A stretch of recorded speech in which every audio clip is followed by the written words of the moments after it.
5 World Cups, more than any other nation. Pelé, Ronaldo, Ronaldinho, Neymar, names that make defenders have nightmares. Brazil doesn't just play football. They've turned it into an art form that the rest of the world has been trying to copy for decades. But here's the question nobody can quite answer. Why? What is it about this one country that produces football genius after football genius? Is it genetics, culture, poverty, luck? The answer is more fascinating than you think. The phenomenon. Let's start with the facts. Brazil has won the FIFA World Cup 5 times. No other country has more than 4. They're the only nation to have qualified for every single World Cup since the tournament began. Every single one. They've produced more world-class players than countries 3 times their size. Walk into any football academy in Europe, and you'll find Brazilian coaches teaching their methods. Go to any elite club, and you'll see teams trying to play the Brazilian way. This isn't coincidence. This is a nation that has cracked the code on something the entire world is obsessed with. Hook 2. The streets are the academy. Here's where it starts. Brazilian kids don't learn football in organized academies with perfectly manicured pitches and certified coaches. They learn it in the streets, on beaches, in favelas, on any patch of ground where you can put down 2 rocks for goalposts. This isn't romantic nonsense. This is crucial to understanding Brazilian football. When you learn the game on uneven surfaces with makeshift balls in confined spaces, you develop skills that are impossible to teach in a formal setting. You learn to control a ball that bounces unpredictably. You learn to dribble in spaces that shouldn't exist. You learn creativity because there's no coach telling you the right way to do things. The futsal factor. But the streets are only part of it. Let's talk about futsal. It's a 5-a-side game played on a hard court with a smaller, heavier ball. In Brazil, futsal isn't just a variant of football. It's how most kids learn the game before they ever touch grass. Futsal is faster than regular football. The ball doesn't bounce as high, so you have to control it perfectly. The space is tighter, so you have to think quicker. You touch the ball way more often than you would in an 11-a-side game. Every Brazilian football legend you can name grew up playing futsal. Pelé, Ronaldo, Ronaldinho, Neymar, all of them. Hook number 3, the Ginja philosophy. Now we get into something deeper, something cultural. There's a concept in Brazilian football called Ginja. It's hard to translate directly, but it means something like swing, sway, or rhythm. It comes from capoeira, the Brazilian martial art that looks like a dance. Ginga is about fluidity. It's about being unpredictable. It's about moving your body in ways that deceive opponents. Watch a Brazilian player dribble and you'll see it. The hip movement, the shoulder drops, the sudden change of pace. It's not just technique, it's rhythm. It's music translated into sport. This is why Brazilian football looks different from European football. Europeans often play with structure, discipline, and tactical rigidity. Brazilians play with improvisation, flair, and individual creativity. Both approaches can win, but only one makes people fall in love with the game. The cultural obsession. Football in Brazil isn't a sport, it's a religion. It's an identity. It's a way out of poverty.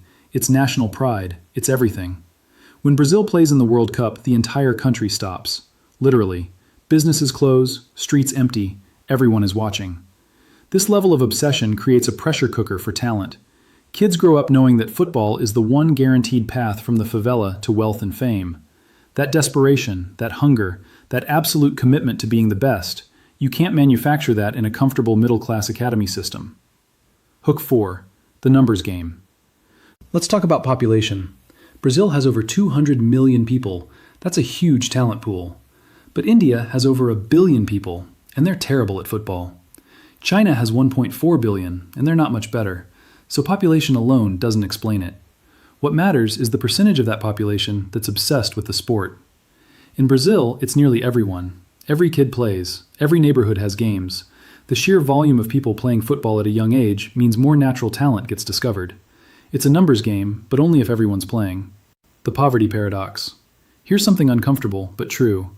Poverty has played a role in Brazilian football excellence. When you have nothing, when your family is struggling, when you see no other path forward, football becomes everything.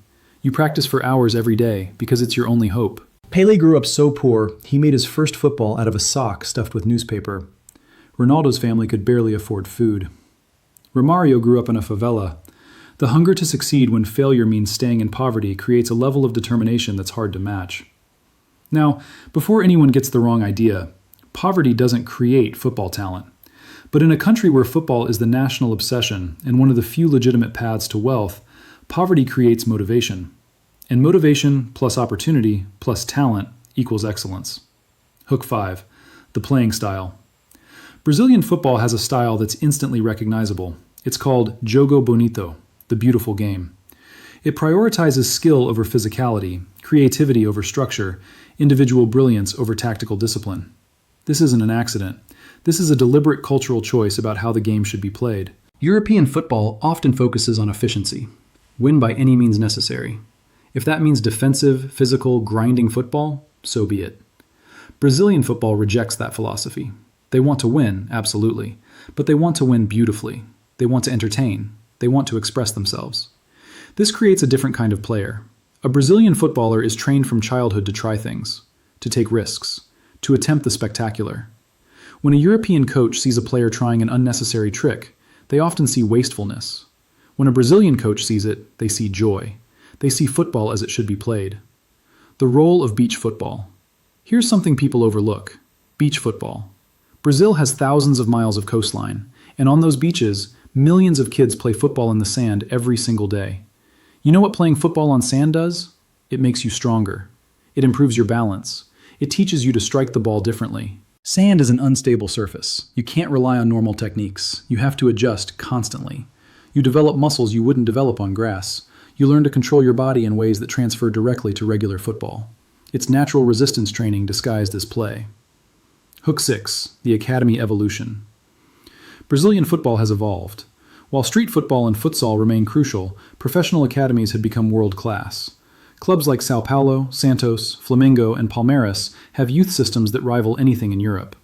But here's what's different about Brazilian academies. They don't kill the creativity. European academies often prioritize tactical discipline so much that individual flair gets coached out of players. Brazilian academies try to preserve the street football mentality while adding professional polish. They want players who can do both, follow tactical instructions, and create magic from nothing. The export machine. Brazil has become a football export economy. Every year, hundreds of Brazilian players move to clubs in Europe, Asia, and the Middle East. This creates a financial incentive for clubs to develop talent. Youth development isn't just about winning national tournaments. It's about producing players you can sell for millions of dollars. This has both positive and negative effects. On the positive side, it means massive investment in youth development. Brazilian clubs scout everywhere, looking for the next Neymar.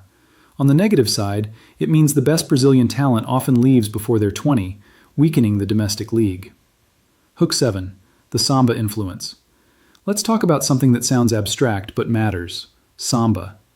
Brazilian music and Brazilian football are connected in ways that are hard to articulate but impossible to miss. The rhythm, the improvisation, the joy, it's all there in both. Samba teaches Brazilians about rhythm from birth. They grow up moving to music, dancing, understanding syncopation and timing. That translates to football. A good dribble is rhythmic. A great piece of skill has timing. The best Brazilian players have a musicality to their movement that players from other countries often lack. Watch Ronaldinho play and tell me that's not a man dancing with the ball. Watch Neymar and you see samba in his hips. This isn't metaphor. This is cultural DNA expressing itself through sport. The competitive environment. Brazilian domestic football is incredibly competitive. The country is huge, bigger than the continental United States, and different regions have fierce rivalries. The São Paulo State Championship alone has massive clubs competing. Rio has Flamengo and Fluminense. Porto Alegre has Grêmio and Internacional. This creates an environment where young players face top competition constantly. You can't coast in Brazilian football. Every game matters. Every derby is war. This forges players in fire. By the time they're 18 and moving to Europe, they've already experienced pressure and competition that most European teenagers haven't faced. Hook 8. The tactical intelligence. Here's a myth that needs destroying. Brazilian players aren't just skillful, they're tactically intelligent. The stereotype is that Brazilians are all flair and no brains, while Europeans are tactical geniuses. That's nonsense. Brazilian football has produced some of the greatest tactical minds in the game. Carlos Alberto Parreira, Luiz Felipe Scolari, Tite. These aren't coaches who just tell players to go out and have fun. They're sophisticated tacticians who understand the modern game as well as anyone. The difference is that Brazilian tactical thinking leaves room for individual expression. They give players a framework, but also freedom within that framework. It's not chaos, it's organized creativity. The psychology of football. Brazilians are raised with a different psychological relationship to football. In many countries, football is serious business from day one. Training is regimented, coaches are stern, mistakes are punished. In Brazil, especially in the early years, football is play, it's joy, it's expression. This creates a different kind of confidence. Brazilian players believe they belong on the biggest stages because football has always been fun for them.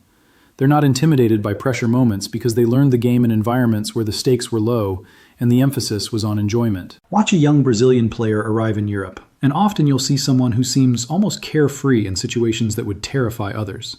That's not arrogance. That's the psychological benefit of learning football as play rather than as work. Hook 9. The role models effect. Every generation of Brazilian footballers grows up watching the previous generation conquer the world. Kids today watch Neymar. Before that, they watched Ronaldinho.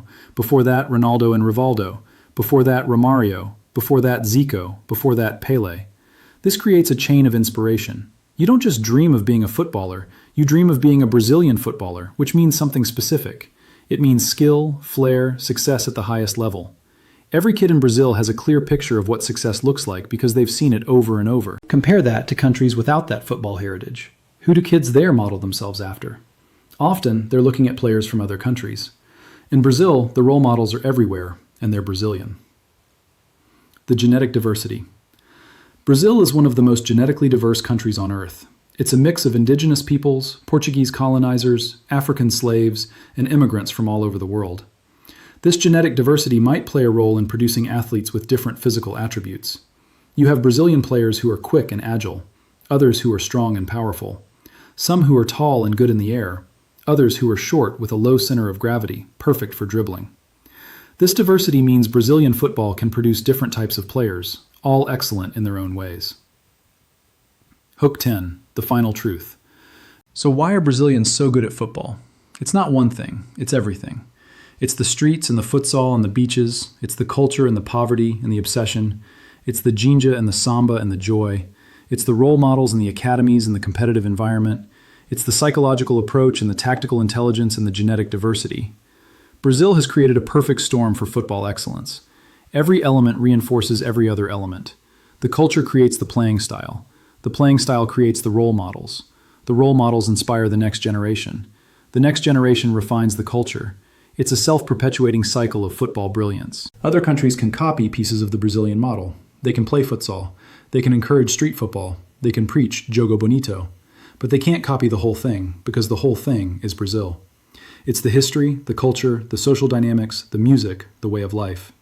Football in Brazil isn't separate from being Brazilian. It's part of what being Brazilian means. That's why they're so good. That's why they've won 5 World Cups. That's why every generation produces players who make the impossible look easy. Brazil doesn't just produce footballers. They produce artists who happen to use a football as their medium. And until the rest of the world understands that distinction, they'll keep asking, why are Brazilians so good at football? The answer is simple and complex at the same time, because they're Brazilian.